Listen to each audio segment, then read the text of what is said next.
Eu pensei que era uma gripe. Foi exatamente isso que eu pensei quando minha mãe e meu pai voltaram de uma consulta no médico e minha mãe disse que estava dodói. Ela disse que tinha alguns bichinhos dentro dela e que o cabelo dela iria cair. Eu estranhei e perguntei para ela: "Mamãe, você vai ficar careca?" E ela respondeu: "Sim, eu vou." Eu não aguentei e só de imaginar a minha mãe careca, eu comecei a rir. Meu pai e minha mãe riram junto comigo. Mal sabia eu o que aqueles bichinhos poderiam fazer. Muita coisa começou a mudar depois daquele dia.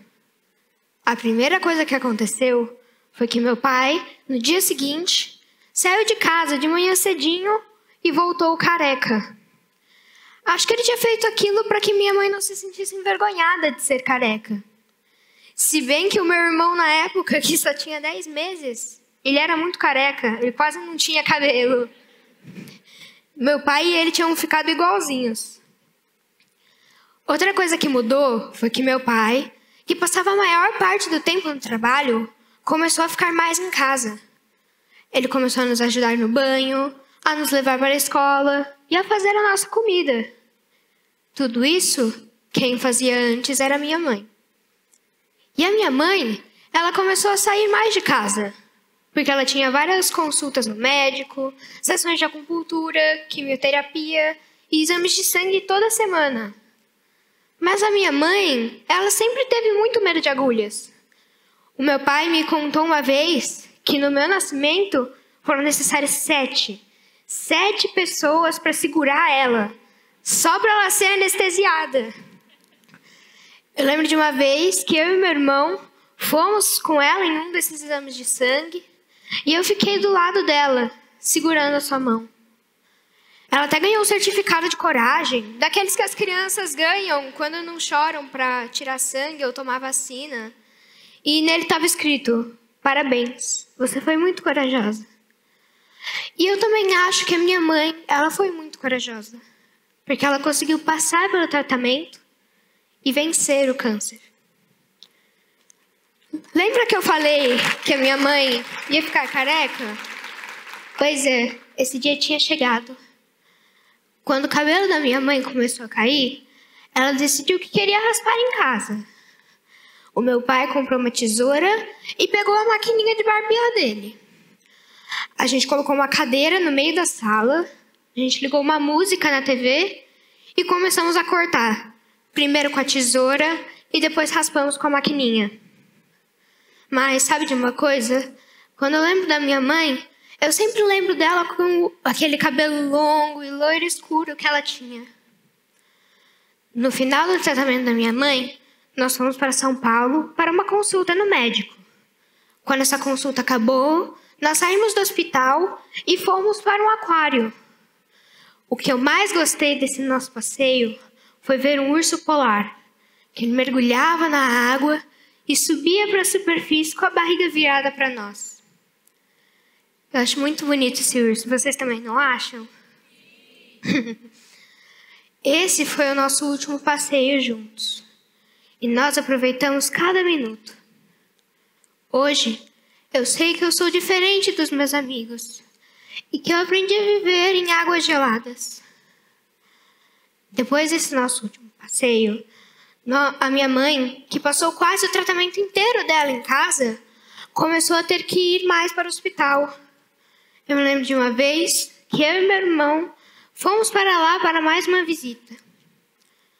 Nós esperamos um tempinho na recepção quando chegamos, eu e ele, de mãos dadas.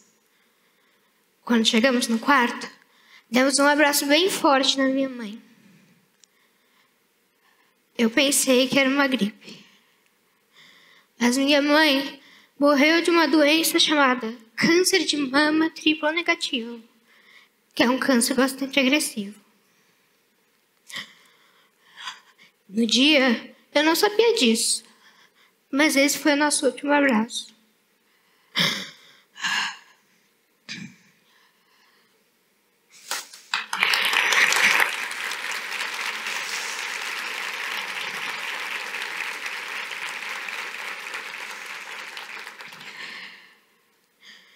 Eu sinto saudade da minha mãe.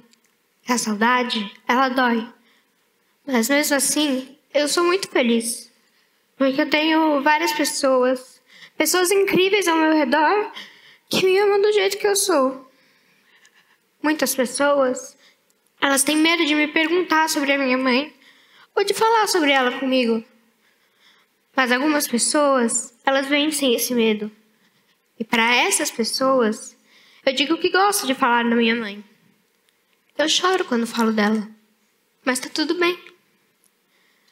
Quando meu pai voltou do enterro da minha mãe, eu saí do banho e ele estava no quarto, sentado em cima da cama.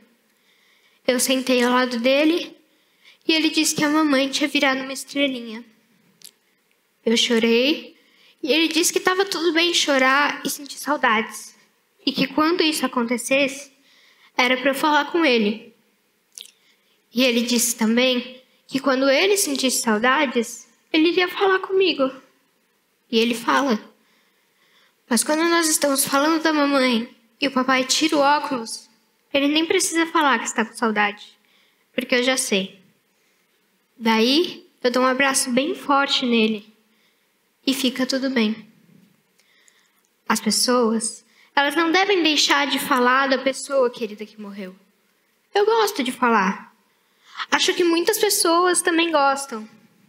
Sabe, falar da pessoa parece que aquece a gente, para nós conseguirmos viver nas águas geladas da saudade. Quando é aniversário da minha mãe, nós sempre fazemos algo de diferente, algo de especial para poder comemorar. Nós já escrevemos bilhetinhos, amarramos em um balão e soltamos para chegar até ela. Você é muito bonita, eu te amo até na rua.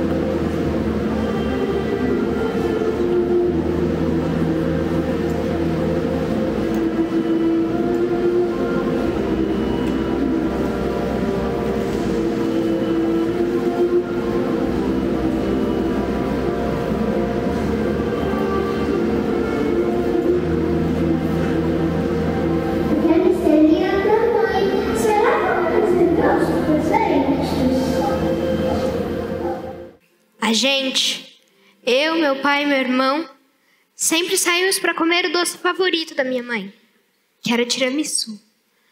Ela adorava e eu também gosto muito. Quando eu como tiramisu, como para lembrar dela, como para viver a saudade que eu sinto dela, como para trazer ela para bem pertinho da gente. As pessoas, elas têm medo de sentir saudades. Mas é a saudade que ajuda a gente a viver o amor no luto. Eu gosto de sentir saudade da minha mãe. Acho que toda criança gosta de lembrar da pessoa querida que morreu e falar sobre ela. Sabe, fazer coisas que a minha mãe gostava de fazer é uma ótima maneira de viver a saudade e o amor que eu sinto dela e de lembrar dela. Eu queria dizer que a minha mãe morreu de câncer de mama triplo negativo. Mas o tempo não vai separar meu coração dela. As pessoas podem perguntar sobre ela. Inclusive, se algum de vocês depois quiser perguntar qualquer coisa sobre ela, eu vou responder com muito carinho.